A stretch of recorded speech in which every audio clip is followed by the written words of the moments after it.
Hello guys, in this video I'm going to show you how to check the hourly weather on the AccuWeather application.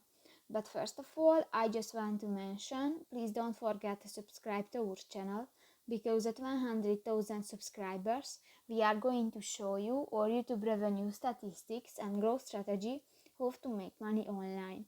So let's jump into it. First of all, open the application on your device.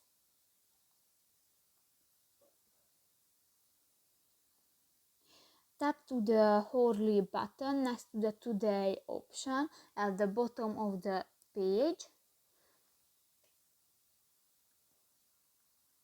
and here you can check the temperature, the rain, the air quality, the humidity, but this feature is the premium application part. So if you want, if you are a basic user, you can check the temperature, and here you can find the temperature per hour. So that's pretty much it for this video, guys. See you in the next one. Bye bye.